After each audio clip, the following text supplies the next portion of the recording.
Hello, everyone. Welcome to our second webinar of Trauma-Informed Care.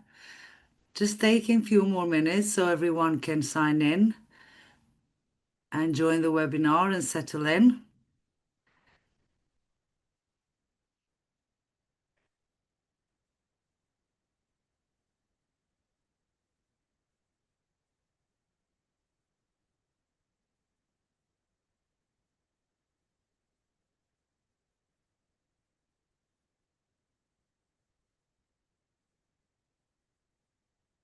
Hey, so I think we're ready to start. Good afternoon, everyone, and welcome back to our Caring 2.0 webinar series. After a successful webinar one, today's session is titled Understanding Behavior as Communication and Responding with Awareness. My name is Susanna Lutoli, and I will be moderating our 90-minute session. Before we move on and talk about what we are going to be discussing today, I would like to pass the floor to Maria Vuksani, the project coordinator for the Trauma-Informed Care, who can tell us a bit more about the project, the agenda, and some rules for this session. Maria, if you're ready, the floor is yours. Thank you, Susanna, very much. Hello, everybody. Welcome. Thank you for joining us to the second webinar in series of 3 webinars. Before we start, let me just mention, next slide, please. Let me just mention a few housekeeping rules.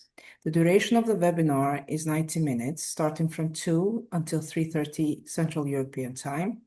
The language of the webinar will be conducted in English. Please note that translations will be provided in Albanian, Bulgarian, and Romanian.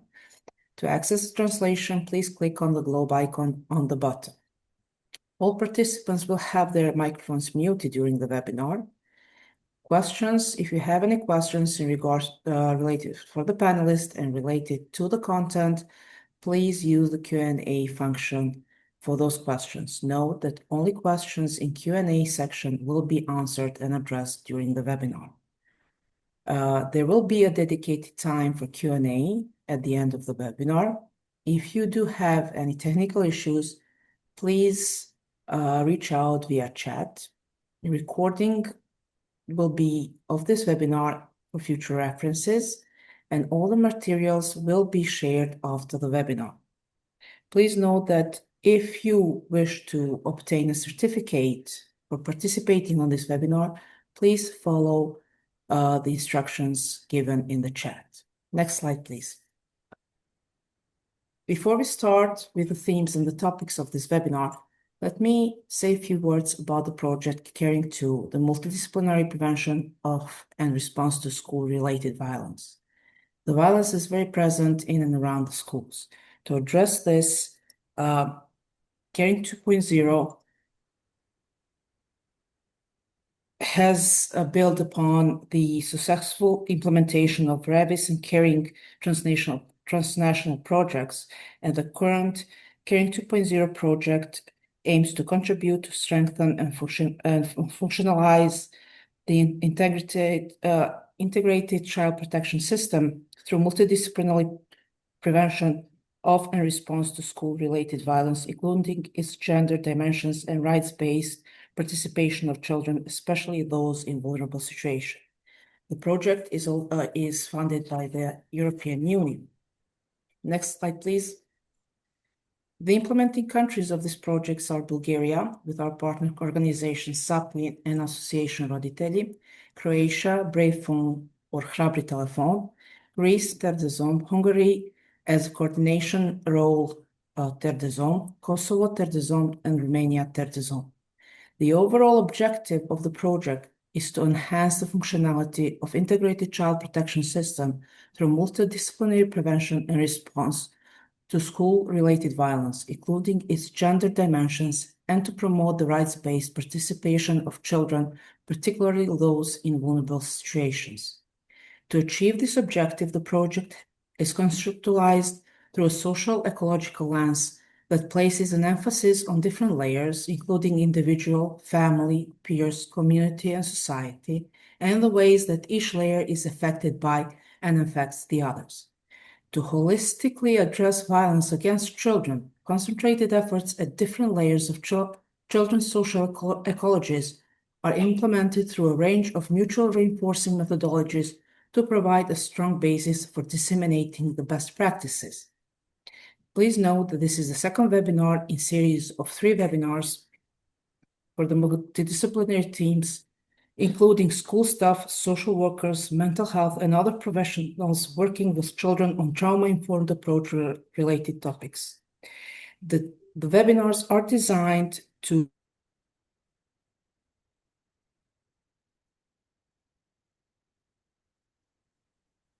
this is the follow-up for the series of 3 webinars that are organized to provide a peer-to-peer learning experience. Next slide, please. The methodologies that are used within the project are caring curricula for school staff and 2 companion tools to caring curricula. Companion tool 1, Stronger Voices, Saver Schools, Hard Value and Driving Changes. Not in my class, not in my chat. The trauma-informed care training package for multidisciplinary teams, and the child advisory board that is being used. The child advisory boards that are 1 regional and 5 national, and are supported and developed as a tested mechanism to ensure meaningful participation of children in decision-making processes that affect their lives. Thank you very much, and back to you, Susan.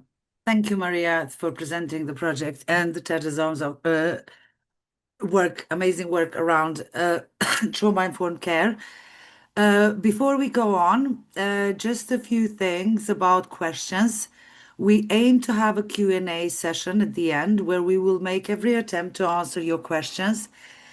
And to make it more smoother and so we can respond appropriately, I would ask everyone that if you have any questions, you put them in the Q&A box, which is at the bottom of your screen in Zoom, Q&A sections. Any questions put in the chat will not be addressed, as this is impossible and due to technical reasons during this very short hour that we have. So any questions, we will attempt to answer them in the Q&A. If we don't get around to all the questions, we will then write them on a document which will be shared with everyone.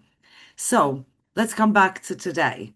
Today, our first topic explores developmental trauma, what happens when early relationships lack safety, co-regulation, and secure connection, and how these early gaps shape behavior later. We will also hear about mentalization, which is trauma-informed tool and refers to the ability to hold another person's inner world in mind while staying regulated ourselves. This part invites us to move from reaction to pausing, from blame to curiosity, judgment to understanding. We will then look at the social graces and how our social constructs shapes our identity and how does this relate to trauma work. So now I'm pleased to invite Vedrana Viljevac Barić, if I'm saying that right, our colleague from Croatia, to lead us through the first part of the webinar. Vedrana, the floor is yours. Thank you, Susanna. Hello, everyone, and thank you for being here. My name is Vedrana, and I'll be your guide into topic 1, developmental trauma and mentalization. Now, for the next 20 minutes, I want to invite you to slow down with me. Let's really take our time. We are going to look closely at what's happening beneath the surface of the behaviors we see in the children and young people. Because our goal today isn't just to share information, it's to help us all learn to look past the behaviors itself and start to understand the emotions, the beliefs, and the unmet needs that are hiding just underneath. So if you work in schools or with children, you already know this behavior is never the whole story. It's a signal. It's a form of communication, often when words are too hard to find. So today we are going to try to learn that language together. So what exactly are we going to cover? These slides shows our 4 main areas. Thank you. First, we'll talk about early relational trauma. Then we'll explore co-regulation. After that, we'll look at behavior patterns. And finally, we'll bring it all together with mentalization. Now, it's really important to see that these areas are not separate. They're all connected and constantly influencing each other. Think of this like this. When a child goes through early relational trauma, their nervous system has a much harder time staying regulated. And when it's hard to feel regulated, behavior becomes a survival strategy, a way to cope. And then mentalization becomes our tool, our key to decoding the meaning behind that survival behavior. Let me give you a real life example. A teacher once noticed 2 children in her class. One child was constantly interrupting, always talking loudly, and the other child, you'd barely know he's here. He was there. He never ever spoke in group. On the surface, they looked like complete opposites, but both of these children grew up in unpredictable, chaotic homes. So the loud child learned a powerful lesson. Okay, the only way to be noticed is to become louder than the chaos around me. But the quiet child learned a different but equally powerful lesson. Okay, attention is dangerous. If I'm noticed, something bad might happen, so I need to stay invisible. So, different behaviors, but the very same root, early relational trauma. Next slide, please. Okay, this brings us to the one of the most important principles we'll discuss today. Behavior, which is not random, it's a survival strategy. What we see on the outside, for example, the shouting, the withdrawing, the refusal, that's often a nervous system just trying its best to cope, to communicate, to protect itself. When a child acts out, it's easy to feel frustrated. But when we put on our trauma-informed lens, we start asking different questions. We get curious. We ask things like, okay, what is this behavior trying to protect this child from? Or what is the unmet need here? Or what might this child be afraid of right now? So children are constantly showing us through their actions how safe or unsafe they feel.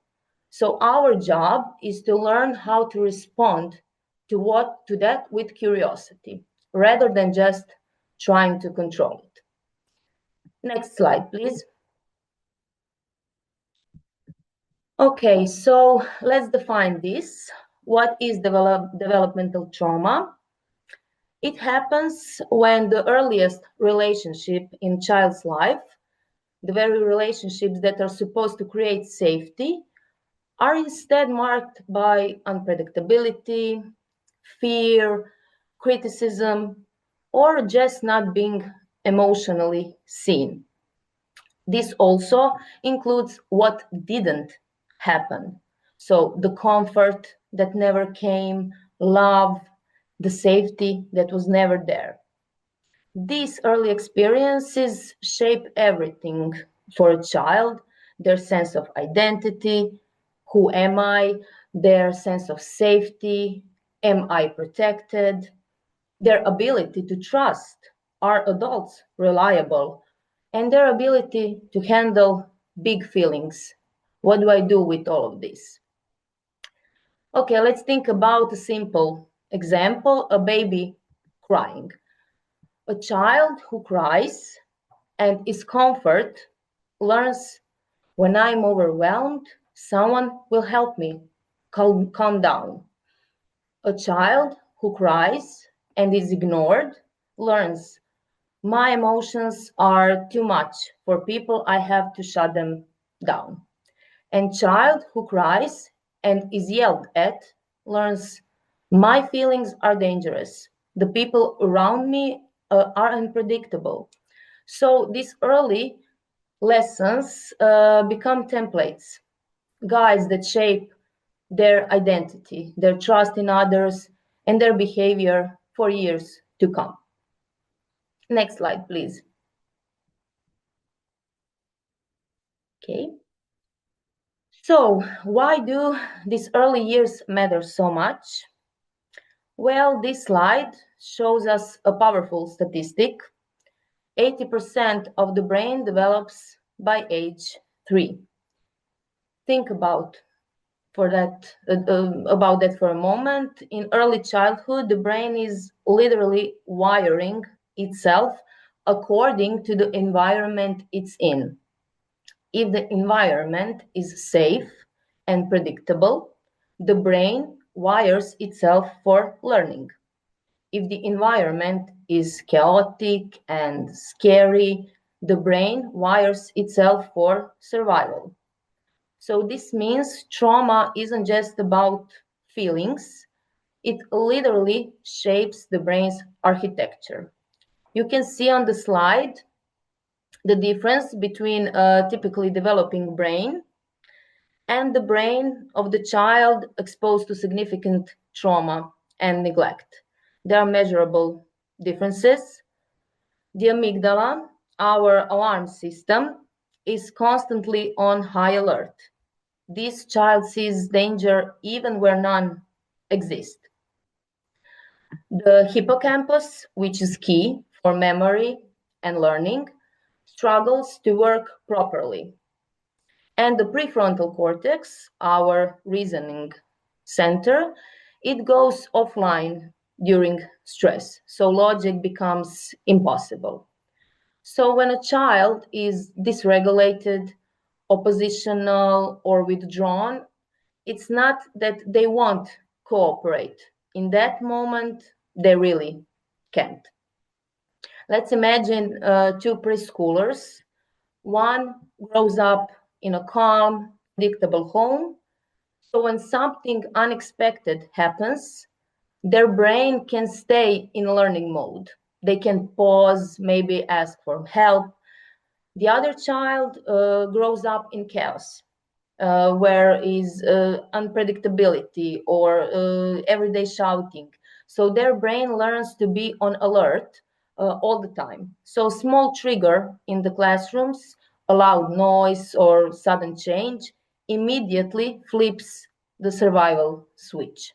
So the amygdala takes over, the learning brain shuts down, and the child might hit or hide or run, freeze, or something else.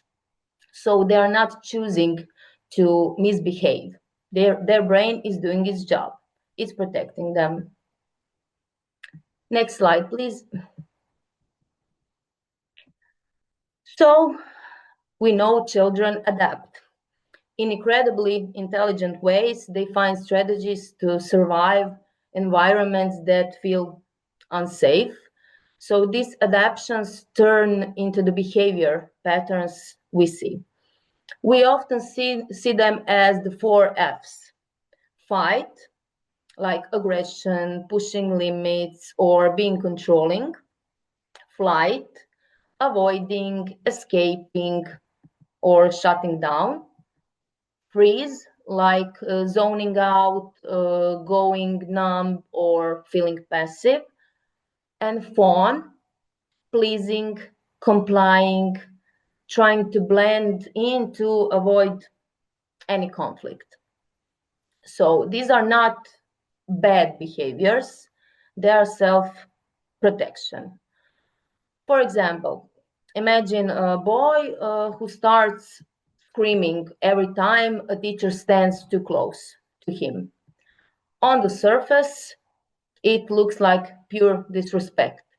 But underneath, this boy previously lived with a caregiver who would hit him whenever they got close. So now his body, his nervous system responds to an adult's proximity as pure danger, even in a safe classroom. Next slide, please. Okay, this brings us to a great tool. We have the iceberg model. So above the waterline, we see the behavior, like shouting or the silence, the refusal, tears. But below the waterline, and this is the most important part, is the mind, the beliefs, fears, unmet needs, the memories, past experiences. So this is where the protective strategies live. Trauma is invisible. If we only respond to what's above the water, we completely miss the story underneath. A child who refuses to enter a classroom, we could see them as defiant. But below the water, it might be, okay, I'm afraid I'll be laughed at, or I don't understand the rules, or I don't want to be embarrassed again. Or child who is overly compliant, who we might call, oh, so good child, or he's so decent. Below the water, they may have learned that pleasing adults is the only safe option. Next slide, please. Okay, now let's talk about our most important tool, mentalization. So what is mentalizing? It's simply this, holding another person's inner world in your mind, choosing to stay curious rather than being certain, wondering what might they be feeling, what might they be needing or trying to protect, as just as importantly, staying aware of our own internal state. So what am I bringing into this moment? So when we mentalize, we make a shift. We move from react to pause, to wonder, and to respond. Let's take, again, an example so many of us know. A teenager says, I don't care, in a cold, dismissive voice. But the mentalizing interpretation is, okay, I wonder if I don't care actually means I care so much that it scares me.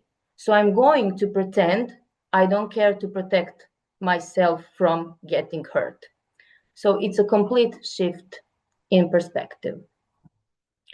So before we move to the next slide, I'd like us to pause and think about ourselves for a moment. So mentalizing isn't just something we do with children or beneficiaries. It's something we practice within ourselves first. So let's take a quick check. I will ask for a poll, please, Annika. Okay, so think about your most recent difficult interaction with a child or young person. So here's a question, and of course there is no right or wrong answer. It's just to notice our own patterns. So you'll see a poll appear on your screen. Please just click the option that best reflects your experience. So we'll take just a few seconds and then look at the results together.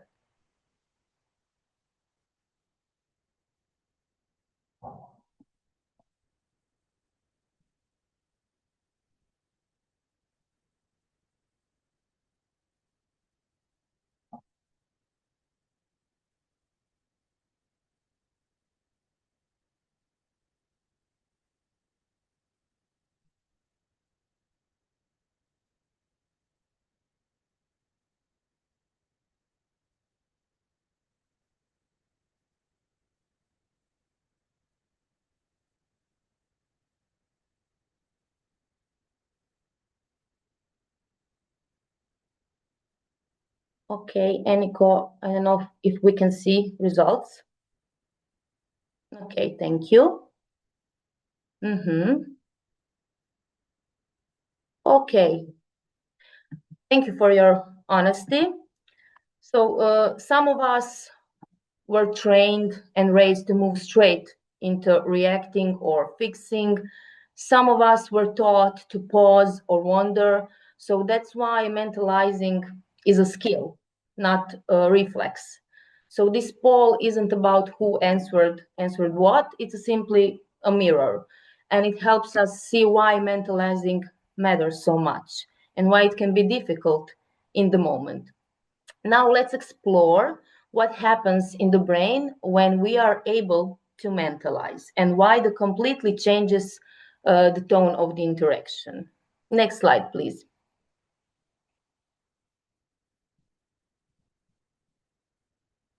Thank you. So when we are regulated and able to mentalize, it's like our whole brain is online. What does it mean? Our prefrontal cortex is on, so we can think clearly. Our curiosity is on. We explore rather than just react. Our listening is on. We hear what's beneath the behavior. Our regulation is also on. We can respond with both empathy and clear boundaries. So our connection is also on. We stay attuned, we stay present and engaged. So mentalization helps us stay grounded even when the child is not. It allows us to hold a boundary with empathy instead of frustration. Imagine a school psychologist meeting with a student who is shaking with anxiety. Instead of going into fix it mode and saying, okay, just calm down, it's okay, you don't need to be afraid. The psychologist simply can sit quietly, breathe slowly, and says, you're not alone. I'm here with you. Next slide, please. So let's be real, mentalizing is easy when everything is calm. But the truth is, it disappears when we become dysregulated. Mentalizing is hardest exactly when we need it most, when we are stressed or overwhelmed, feeling rushed or judged, or when we take a child's behavior personally. So when we lose our ability to mentalize, we stop wondering, we start assuming. So our interpretation of behavior always depends on our own state. And next slide, please. So for the end, I again would like to invite you to pause for a moment and just reflect for you on your own on this question. What would change in my work if I always paused to mentalize first? Just sit with that for a second and imagine what would be different. Someone maybe think I would finally understand the need underneath, or I would feel so much more grounded, and that's everything true, or I would escalate less. So just see it for yourself. Okay, as we come to the end of our time together, I want to leave you with one core message. Developmental trauma shapes how children see the world. It teaches them that the world is a place they need to survive. But through co-regulation and through mentalization, we can help them experience something new. We can help them experience a world where they no longer need to just survive, but can finally begin to feel safe, seen, and truly understood. So thank you for your presence and your attention. I will now hand it over to Susanna. Thank you. And thank you, Vedrana, for this really meaningful overview, especially the reminder that behavior is adaptation and not defiance. And thank you as well for presenting Mentalization is my favorite tool. It is the bridge between understanding and responding with care to the children that we serve. And it also invites us to dive, to take the goggles and dive underneath the iceberg to see what the behavior is. So thank you very much. That was a beautiful presentation. For our next topic, we're going to be talking about emotional regulation and circle of influence and control. This is led by Tringa Visoka and, sorry, as we heard earlier, we cannot support someone when we ourselves are in distress and we are dysregulated. Regulation creates clarity, regulation builds trust. Today, we learn practical grounding tools, the body first approach, breath work, and small daily techniques that help us return to the center.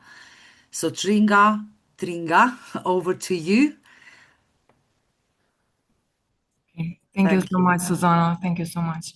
Okay, hello everyone. My name is Tringa Visoka. I am a school psychologist. I work at Asim Voce and Alek Elmendez primary schools in Pristina. I'm very happy and honored to be part of this presentation of this webinar. Today, I'm going to talk about emotional regulation and the circle of influence. Okay, so next slide, please. Regulate first, then respond. When we talk about trauma, it's very important to be aware of your emotions, of your feelings, of what you are thinking. People who went through traumatic events in their lives, they usually find it hard to control, sometimes to control their emotions, to know what they are thinking. So it's important in these cases to be aware of your emotions, of your feelings, and to try to manage them, and then to respond towards others. So whenever you're experiencing or having a bad day, try first to regulate your emotions, to be okay with them, and then to respond and to react in a good way towards others. As Susanna said before, you cannot support someone in distress while you are dysregulated. This is true. Because when you are feeling bad, you are anxious, you are in distress, you are experiencing something bad in your life, you cannot help someone else who is also going through the same situation if you are also in distress by yourself. So also in this case, try to talk to yourself, try to manage your emotions, some specific methods which you can use when you are in distress, which I'm also going to talk about them later. Some of the methods which you can use are, for example, counting from 1 to 10, breathing, noticing the emotions, and in this way you will overcome the distress that you are going through, and you will be able to help the other people around you. Trauma activates survival responses in others and in us. People who went through traumatic events, they usually react with survival responses. This is usual for them because the trauma that they have been through causes them harm or bad feelings. So it indicates survival responses in other people and also in us. We cannot support others in distress while we are in distress. This is what I just said before. It's important to know how to manage your emotions, how to remove the burden that you have in order to help the other people around you. Also, emotional regulation brings clarity, calm, and connection. If you are able to manage your emotions, to do this emotional regulation, this will also help you to feel calm, to be okay with yourself, and to have a better connection with yourself and with the people around you. So regulation is the foundation of every trauma-informed response. If you are able to manage your emotions, to do emotional regulation, this will help you to overcome even the trauma that you are experiencing. Next slide, please. Okay. Here are some definitions of emotional regulation. First one, emotional regulation is to recognize what you are feeling. Many people who went through trauma, for example, they have been through negative experiences in their lives, such as loss of a loved one, emotional abuse, bullying. In these cases, people cannot recognize what they are feeling. So it's important to pay attention to your emotions. Try to notice your emotions without judging them. For example, you are having a bad day. Talk to yourself. Try to notice what kind of emotion you are experiencing in that case. Okay, emotional regulation also means to stay connected to yourselves. Always try to stay connected to yourself. Always try to know what your mind is thinking, how your body is feeling, and in this way you will feel much better, and this will help you to think in a clear way and to react in a good way towards others. Okay. Also, emotional regulation means how to choose how to respond, not just to react. Many people who went through negative experiences in their lives, in some cases, they react with negativity or in a bad way towards others. So it's important in this part to know how to manage our emotions and how to express emotions in a way that fits the situation, not to hurt the other people, not to say bad things to them, but to try to manage our emotions and to respond with positivity. Emotional regulation also is a skill that grows over time and supports resilience, calm, and healthy relationships. Emotional regulation is not something that can be learned for a short time. It needs a lot of time to learn how to do it. And as I've said before, it will help you to feel calm and to build healthy relationships with yourself and also with the people around you. Next slide, please. Okay. Regulation usually matters because it's not about being calm all the time. Having emotional regulation doesn't mean that you always have to be happy, you always have to be calm. It just means that you should notice your feelings, your emotions, and you should be aware of what you are experiencing. Also, emotional regulation matters because it's a return to center skill. When we are able to do emotional regulation, this will help us to feel calm and to create a balanced emotional state with ourselves. Also, emotional regulation matters because it supports resilience and co-regulation. Our steady presence helps others feel safe. When people notice that we manage our emotions, we do not react in a bad way towards others, this will also help other people to feel safe around us, to have trust in us, and this will also benefit us because it will help us to create better relationships. Okay, next slide, please. Okay. So emotional regulation is very important because it brings trust. Trust brings connection, and connection brings better outcomes for everyone. Regulation brings trust. And when we are able to do emotional regulation, this will also help us to build trust in the relationships that we have with other people. As I've said before, when we build trust with other people, the people around us also feel safe with us. Trust also strengthens relationships. People open up with us, communicate and connect more. In this part, I also would like to say that when we have trust in relationships, this will help you to communicate more, to connect more with one another, to talk more, and to have a better, healthy relationship. Also, better relationships lead to better outcomes. If we have a good relationship with a specific person, there would also be less conflict, a clearer communication, safer places, and healthier teams, and also more cooperation. It's very important also in this part to know that when we have healthy relationships, everything else will be perfect. For example, we will see that in this relationship, there would be less conflict, the communication with other people is much better, and we also can create healthier teams, especially at workplace. Okay, so next slide, please. Okay, so in this part, we have some grounding tools. Here, there are some techniques which we usually use for building emotional regulation. The first one is counting from 5 to 1, or in Kosovo, we usually say count from 1 to 10. For example, whenever you are feeling anxious, you are in distress, you are having a bad day, you just notice that you are not feeling well, try to count from 1 to 10. This will help your body to feel calm, your mind will feel calm, and you will see that you will get better. Secondly, it's also important to control your breathing. People who went through traumatic events in their lives, sometimes it's hard for them when they have some panic moments or panic attacks. It's hard for them to control their breathing.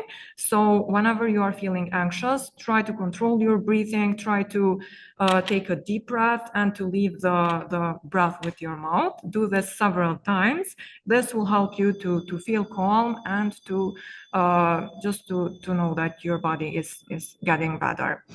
Also, it's very important to move in these situations. For example, for people who go through panic attacks or who have anxiety or who went through traumatic experiences, if you notice that you're having any anxious moment or something like that, try to move. For example, move your shoulders, try to move your hands, move your feet, go for a walk, go to the gym. This will help your body to feel calm, and you will see that it will help you to overcome the anxiety or the distress that you are feeling. Also, the last one, name the emotion. This is one specific method which I also try a lot with the children at my school. As a school psychologist, I also, in my daily work, I also work with children who went through traumatic events in their lives. So whenever I talk to them, I usually say to them, write 3 to 5 emotions which you experienced in this specific situation. So this is also an advice for all of you. Whenever you are feeling anxious, try to name the emotion that you are experiencing or write about that specific emotion. Okay, so next slide, please. Okay. Here we can do a short exercise. I don't know if we have a lot of time, but I'm going to explain this kind of exercise in short minutes. So if you are in a safe place, you can keep your feet grounded. Start to slow breathe in and out, and to notice the sensations or the feelings in your body. You can try this at work, you can try this at your house. And by doing this, you will release all the tension that you are feeling. This is a very good psychological method which helps people to release the tension that they are going through. Okay. So next slide. Okay, now we have the circle of influence and control. In this part, it's also important when we talk about trauma, it's also important to know what you can control, what you can influence, and what you cannot control. There are some things that are in our control. There are some things that we can influence and that we cannot control. So it's very important for us to be aware of them and to know how to react in different situations. Next slide, please. Okay, here, what you can control, for example, you can control your breathing, your energy, your response, and your values. As I've said before, whenever you are feeling anxious, sometimes you notice that you cannot breathe in a good way. So you can control your breathing by doing the exercise that I mentioned before. Also, it's very important to have in your control your energy. Try to give positive energy. Try to give the energy to the people that deserve you. Also, respond in a good way towards others. When you are able to control the way you respond and react towards others, you will have a much better balanced emotional state. Also, every single one of us knows their values, and try also to control your values and to know how to react in different situations.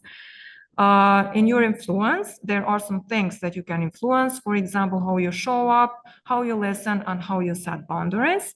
In this part, I would mention that it's very important to learn how to set boundaries, learn how to say no, learn how to put yourself first, and not always to be available for others. You have to put yourself first and to be aware of your personal state, of your emotions, of your feelings. And also there are some things that you cannot control. For example, systems, policies, and other people's behavior. Especially so many people are usually concerned about other people's behavior. So it's very important in this part to talk to yourself, say to yourself that I cannot control someone else's behavior or someone else's opinion about me.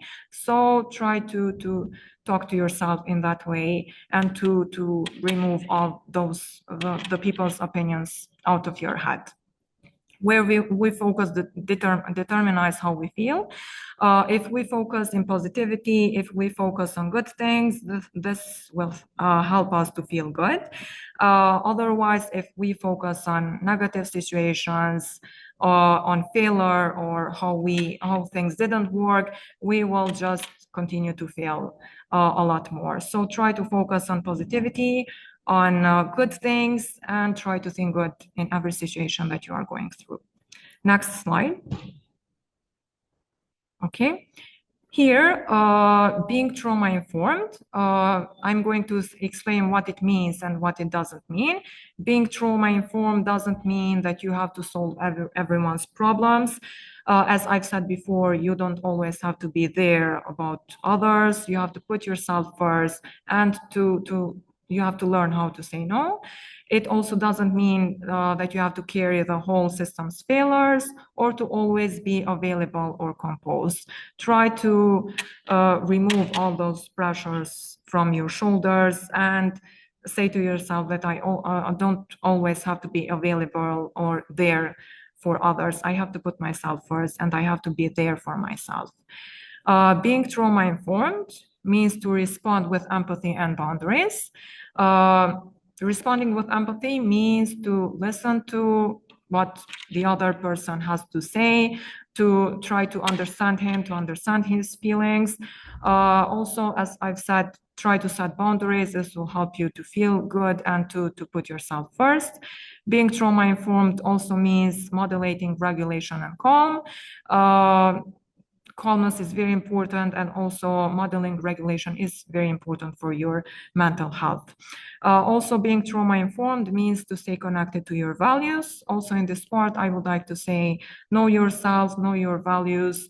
Every single one of us knows which is his best part and his worst part. So always try to stay connected to your values. So your presence is the intervention. Okay. Next slide, please. Okay, so we've come to the end. I would like you to write on the chart, what is one thing that you did this week to protect your energy?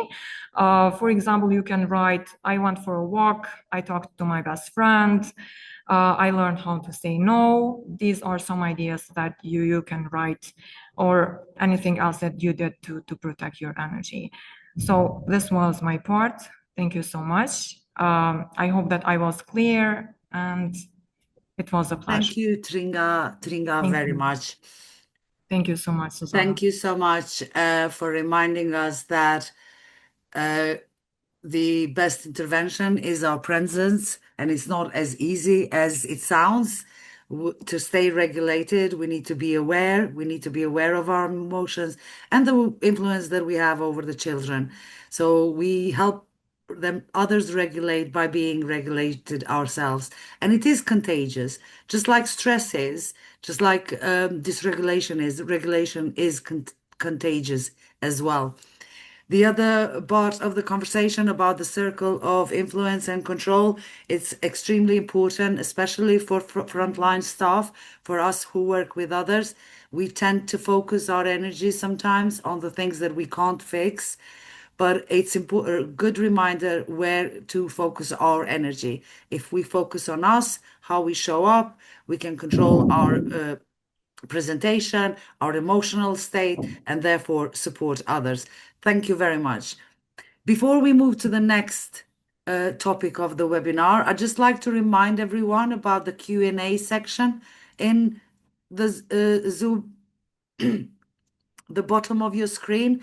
Please use this feature to ask any content-related questions for the speakers or myself. We will do our best to answer. So the next topic explores something very essential. The trauma doesn't happen in isolation, it happens in the context. Identity, culture, social expectations, gender norms, class, power, all of these shape how we see the behavior, how we interpret it, and how we respond to it. So to be trauma informed, we also need to be identity informed. And for this, Arta will take the next section and tell us all about social graces. The floor is yours, Arta. Okay. I'm going to give you a second to see if you're here or if we Yes, have I'm any. here. Yeah. Thank you, Susan. I thought I'm we here. might have had some technical issues, but here you are. Okay. So, welcome, Arta. Thank Identity you. and bias, how we see and respond. Hello, everyone, and thank you for being here. Today, I want to talk something very important in trauma-informed work. When we support others, our identity and our experience coming with us. So, to be trauma-informed, we must also be identity-informed. I will take us through this step by step in simple way. Let's begin with the big picture. We start with the idea that trauma always happens in context. Next slide, please. Trauma happen in context. Trauma does not happen alone. It's shaped by the world around the person, by culture, by family, by social expectation, by discrimination, by the support they did or did not receive. We have physical safety, like space, tone, routine, and we have emotional safety, feeling respected and seen. Both are important, and this connection directly to identity. Next slide, please.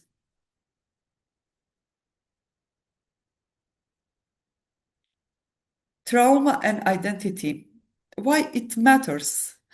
Our identity is not only personal, it's also shaped by the society.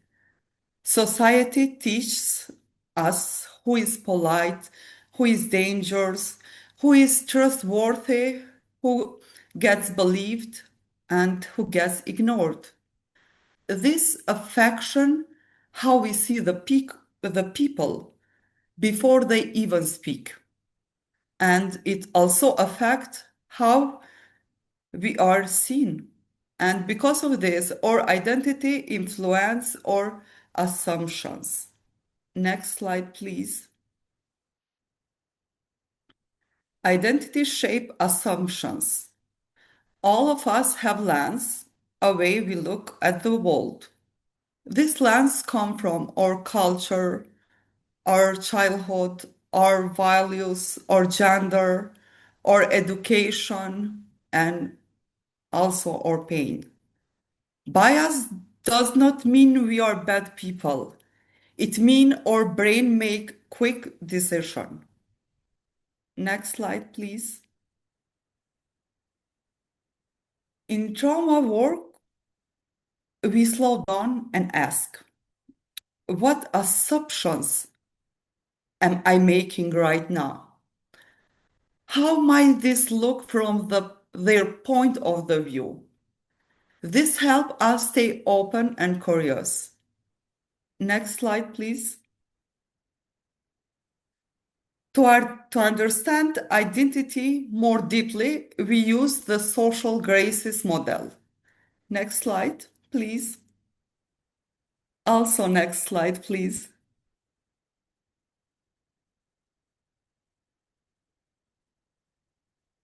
We're waiting for the next slide. Okay, so I'm just going to intervene because this was, yes, so that's it now. Yeah.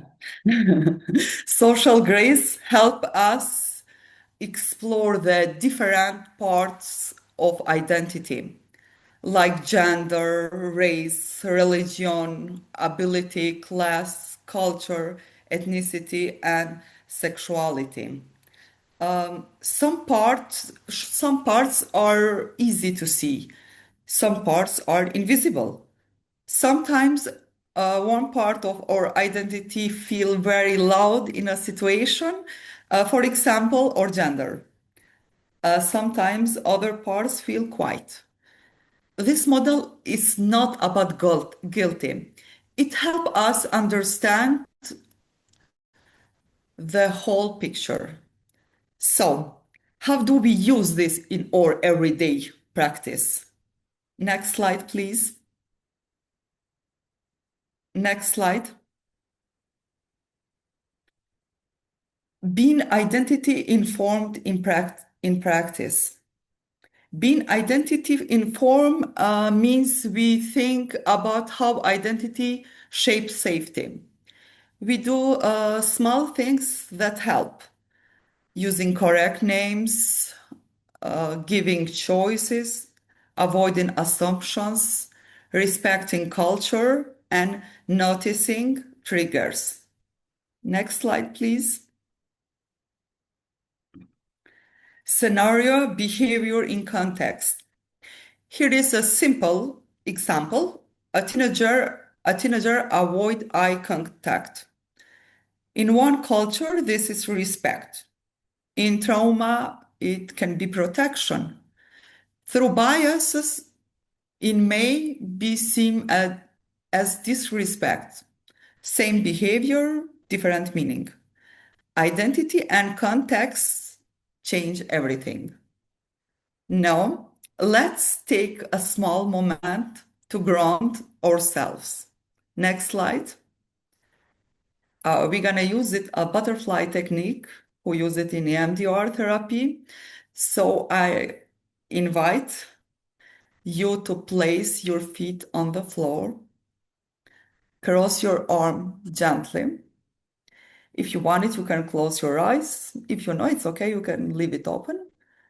And we can start tapping left, right, left, right. Breathe slowly and breathe out. Continue tapping.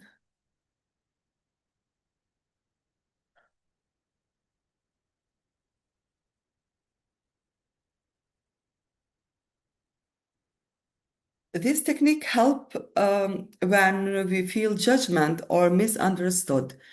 It gives our body sense of safety again. I want to share one more resource that brings this idea to life. Next slide, please. It's a book called Lily, Ben, and Omid. This story shows three children who express feeling in different ways. It's a reminder us that behavior is communication and that every child expresses an emotion through their culture, their personality, and their experience. When we change how we see a child, the child will change their feeling. Let's end with a reflection. Next slide, please. I invite you to reflect on this question. Which part of your identity shapes the way you respond to the others? And when do your biggest assumption show up? Identity awareness help us create more safety, empathy, reduce judgment, and understanding build connection. Thank you for being here with me. Thank you. Thank you, Arta, especially for the reminder that the same behavior can carry completely different meanings depending on the context, and that our own lenses, assumptions, and biases, and our own identities shape how we interpret the behavior that we see, and that being identity aware is essential for creating relationships that feel safe, respectful, and inclusive. Such an important session. Thank you for bringing this perspective with clarity and warmth. Okay, so we have come to the end of presentations from our speakers. What great presentations. We are now opening the floor for questions and answers. Please use the Q&A feature in the chat, in the Zoom, not in the chat, in the Q&A section, and we will do our best to answer questions that we can. Some important insights can come from these questions. Anything related to your everyday practice, to the content, the speakers are here, happy to answer the questions to the best of our ability. To begin, I will personally ask one question to the panel members. What is one small shift in awareness that we can immediately, that it can immediately improve how we respond to challenging behaviors? So any of you, one small shift in awareness that can help us immediately improve how we respond to challenging behaviors.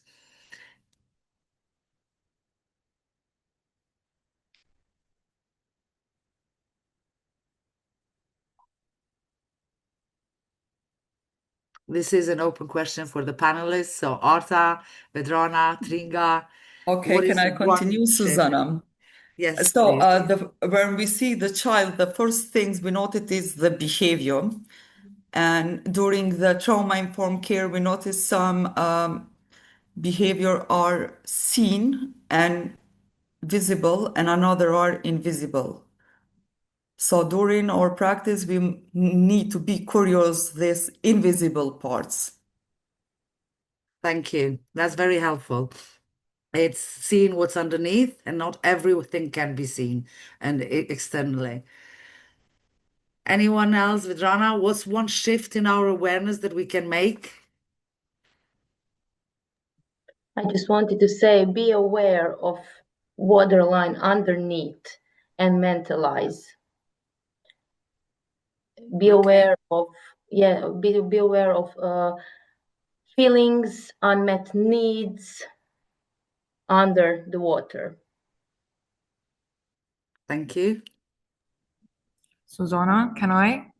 Yes. Okay, I would like to say here, one thing that usually helps me to overcome these situations or to go through these bad times is talking to myself. For example, as my topic was about emotional regulation, this is also what I try to do in my life. I always try to be aware of my emotions, whatever I'm experiencing. I try to pay attention to this, to my feelings, and this helps me to overcome the bad things that happen to me. Thank you. Okay, thank you. So we have one question in the chat.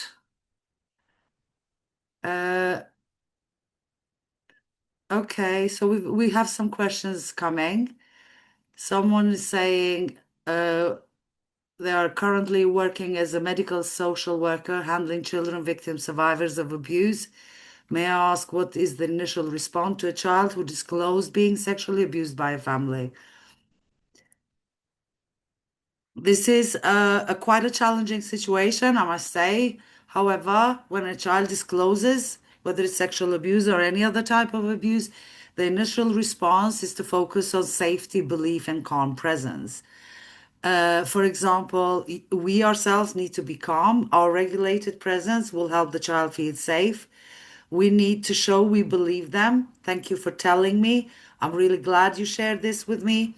We need to acknowledge their courage because we need to try and imagine how difficult it is for the child to disclose that. It took a lot of bravery to tell me this. So well done to you. We don't want to be pressing for details. Let the child speak in their words. We don't want to be giving imposing answers in their minds, so open-ended questions, just listening, hearing them, reassure safety without making promises you can't keep. And most importantly, each organization, each professional has got a safeguarding protocol which they need to follow. The answer is focused around what can we as people do in the moment, but the procedures that need to be followed will be guided, will be available from your organization.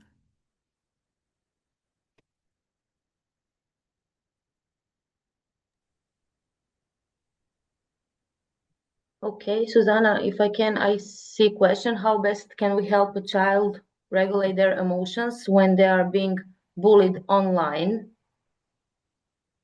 Okay. Is it okay for you? Yes, please. Okay. First, help, as always, help them feel safe, stay calm, validate their feelings, then regulate the body, slow breathing together, grounding, or a short break. Next, create some emotional space. Let them talk about what happened without rushing to solutions, again, mentalizing. And once they are maybe calmer, problem solve together. I don't know, block, report the bully, adjust privacy settings, think about who they can trust for support. But I think that most importantly, as always, is reassure them you're not alone and this is not your fault. Someone has posted a question, anonymous attendee Pashundit. It's in Albanian language, and I will answer that. If a trauma caused in childhood, how do you treat it in an adult age? Childhood trauma can have an effect when we grow up in the way that we react, how we create and form relationships, and how we feel stress. It's usually the recommended approach is understanding someone, where is it coming from and why they're reacting the way they're reacting. Talking to a therapist helps a lot. Learning ways how to calm your body and your emotions because trauma sits in the body. So doing physical body work is very helpful. Creating safe and supportive relationships and looking after yourself and having boundaries. With the right help, the early trauma can be overcome and integrated into your life. The answer will also be in the chat. Susanna, it is a question. Can I give the answer, please? Yes, please. Can there be hidden trauma that show nothing? Yes, hidden trauma can exist even when there are no obvious things. A person may appear calm, fine function, but their body and nervous systems may still carry the impact. Trauma can stay silent until something triggers it. Susanna, sorry, Arta, have you finished? Okay, if I can add something. Yes. Okay, I also agree with Arta's answer. During my work as a school psychologist, I also noticed that there are many children who are very good at hiding trauma. So yes, there are people who can hide trauma. And it's very important, for example, as a family or the teachers at school or even the employees to pay attention to the people around them and to ask them what is going on or why is, or to ask them about a specific situation, because maybe they're hiding something. So yeah, I also agree that there are people who hide their trauma very well. So we have to be aware of everything, and to ask them who you are, and to talk with these people a lot more in order to understand what's happening with them or what they are hiding. Thank you. Thank you, Arta. I'd like to address a question about trauma to be treated in adulthood, but it relates to domestic violence. So I'm a Psychos Catalin. I'm a social worker working with victims of domestic violence. Is that possible that this childhood trauma be treated in adulthood? I'd like to start by saying that trauma in its ordinary and in the average shape or form, every 1 in 4 people will have a traumatic experience. And it's not necessarily to be seen as a disorder or a disease. We are influenced by the way we learned safety and regulation in this world, by the way we felt safe as children. So these early experiences will shape how we approach the world as adults, how we react, how we enter relationships, how we function within these relationships. Trauma can be healed, definitely. And most people heal later in life. It's really interesting because it takes a while to understand that some of your responses are trauma based. What we do in young age, these coping behaviors and coping mechanisms, as as difficult as they can appear or be interpreted by others, I see them as positive because they are coping mechanisms, what kept us safe and what helps us survive. And usually in adulthood, people realize that most of these coping mechanisms have been due to trauma. And that's where healing work starts. And also, I don't agree very much with com- completely healing. Tra- Trauma work mostly is about integrating those experiences into your life, acknowledging, understanding, and learning new ways to regulate yourself. So the answer is also in the chat.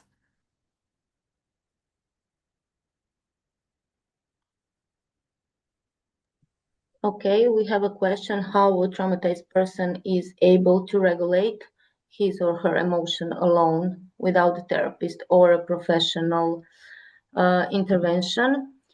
Well, every person has in its strengths and the capacity to heal, but I think meaningful recovery comes from human connection and support and safe relationships in your life.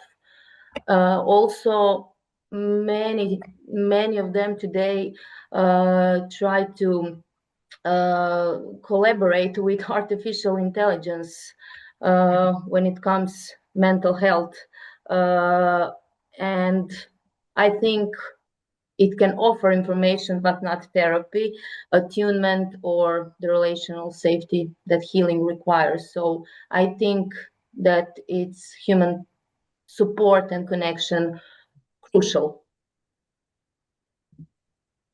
Thank you, Vedrana. It's a really, really important answer. And I just want to refer back to the knowledge that trauma also happens in the context of relationships.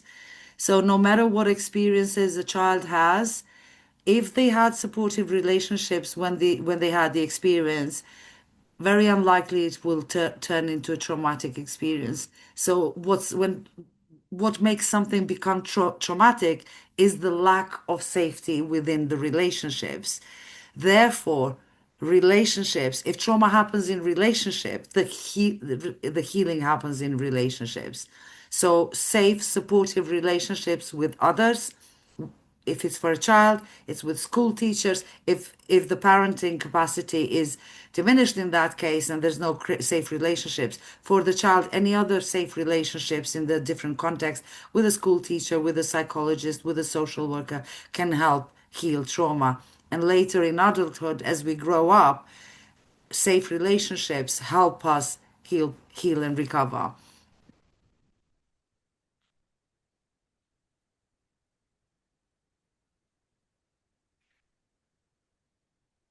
Another good question about infant trauma: can it be healed completely, or there will always be some remaining signs? It's a very tricky question. Can it be healed completely? I would say, what do we mean by healing completely? Do we mean getting, like, being non-existent? I don't think so. But healing does take place. The brain is very plastic. What we know from neuroscience is the brain can adapt and grow and change as we grow up, especially in early life. So infant trauma can be recovered and healed through safety, stability in caregiving, supportive relationship, and many children recover remarkably well. Sometimes a few traces can remain, like sensitivity to stress or attachment patterns, but these can also improve over time. Healing is not all or nothing. It's a gradual, ongoing strengthening of the child's nervous system. Thank you.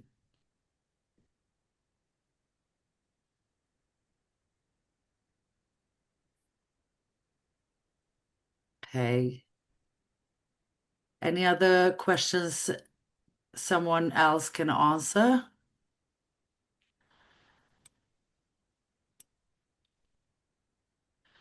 There's a specific question about emotional tics. Emotional, Yes. Sorry, Susanna. Please yes, tell. go ahead. Oh, yes, Go I ahead. wanted to refer on that question. Yes, please do. Please do. I just wanted to say that emotional tics are also child's way of coping with stress or overwhelm, and that we can help them by gently supporting regulation, like keeping routines predictable, reducing pressures, offering maybe some calming activities like breathing, and responding with empathy, again, rather than correction.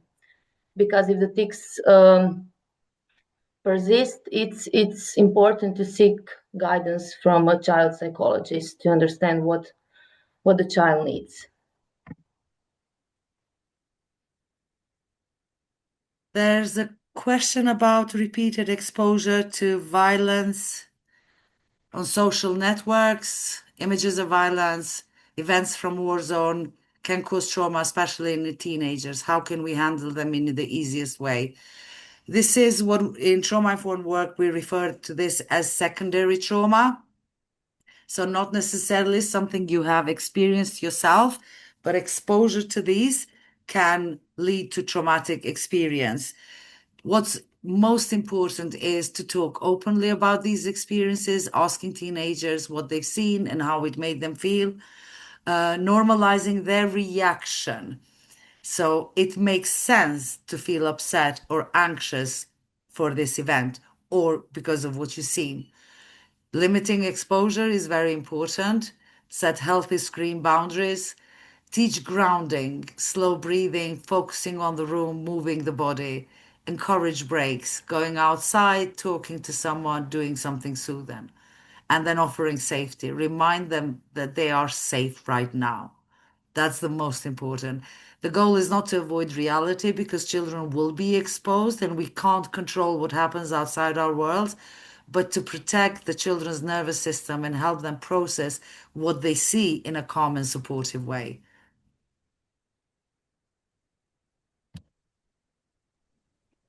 Susanna, sorry if I can interrupt. Yes? Okay, yes, I see a question here. Is PTSD referred to the end of a war or any crisis? Okay, if I can answer in this one. Yeah, as a psychologist, we learned through our studies that post-traumatic stress disorder is a disorder that is referred or is related with war or any specific crisis that someone went through. For example, soldiers who went at war. For example, we had the last war in Kosovo here.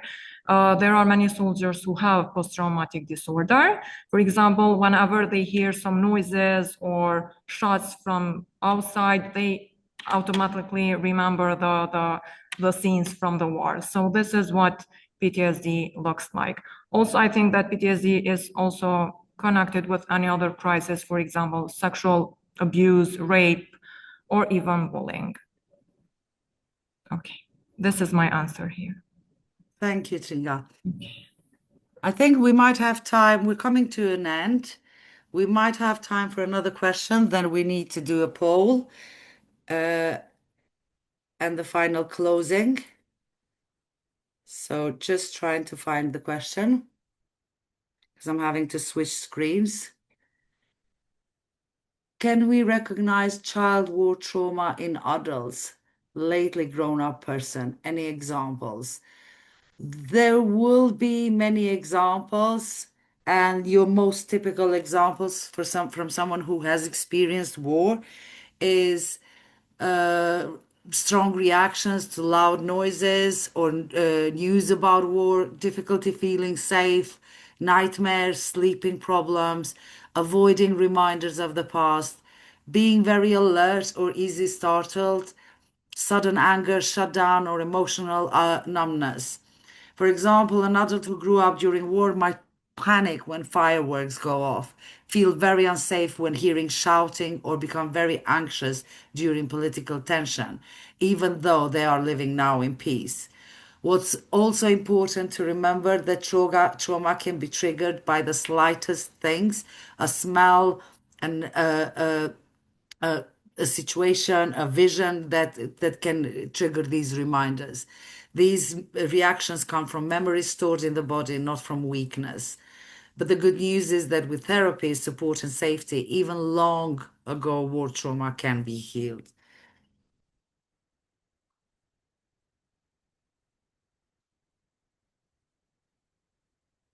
Okay, so let me just see if there's any unanswered question.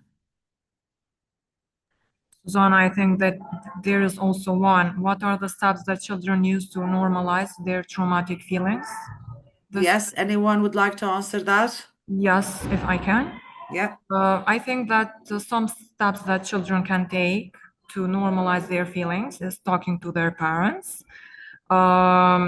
consulting or having a conversation with a psychologist. This can help them to normalize their traumatic feelings, but especially talking to their parents or best friend or expressing their feelings to them. I think that these methods will help children to normalize their feelings and to get better, to feel better. Thank you very much, Tringa. Thank you. I would just like to add to that to help children normalize their traumatic feeling is avoiding blame, not judging the feelings, normalizing by saying, of course you are upset, of course you are angry, it's normal to be angry, it's normal to be upset. Therefore, these children help feel seen and understood. It's the worst kind of response, and we see that a lot in trauma, is shame and guilt around what the experience or the feelings they have. When we tell children not to cry, when we tell children not to shout or not to be upset when they've got every reason to be upset, it adds a layer of shame and guilt, which makes trauma bigger and more intense. Okay, so I think this is all the questions we can take for today. If there are any unanswered questions, we will have a look into creating the document and sending them to all, like we did with the first webinar. Before we close, I'd like two things. I'd like the speakers, one brief takeaway, one sentence that participants can take into the work, and then also we will do a poll. So let's start with Vedrana, because you're the first one to present.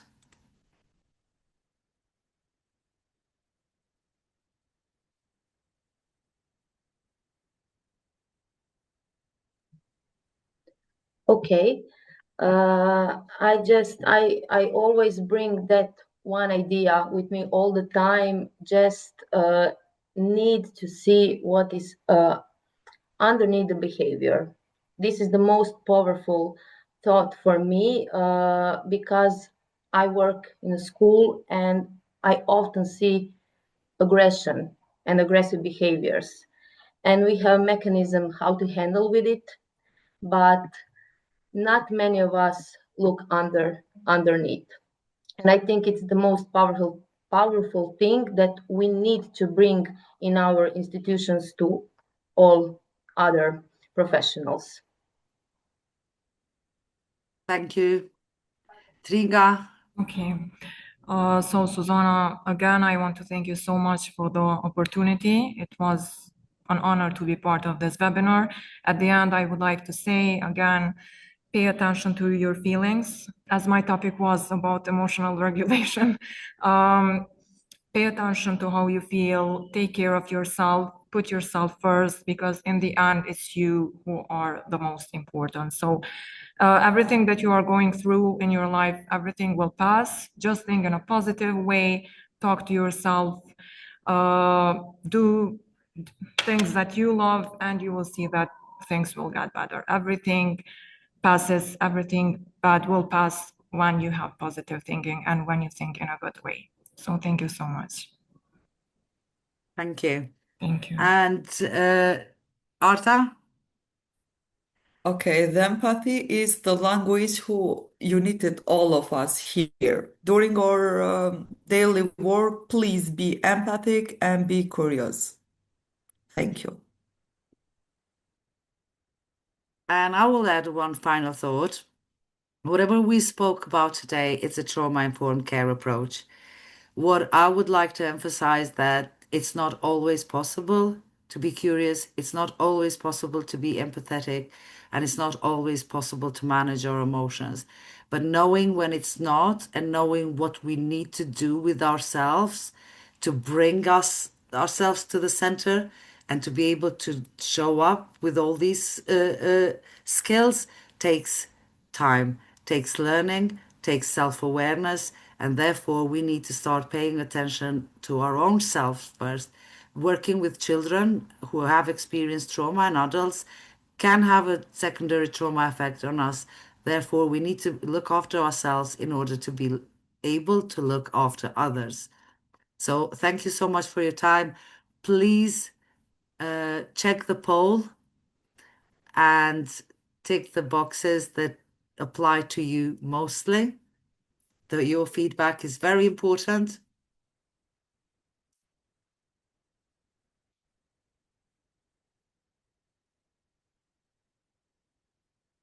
And when we're ready, we will close the questionnaire.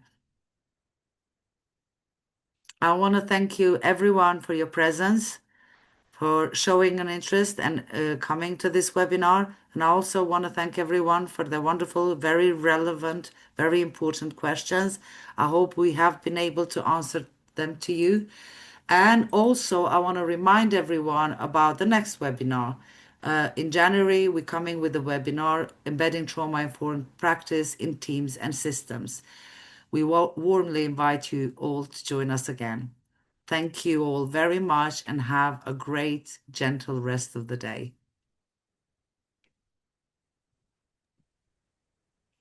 Thank you. Bye.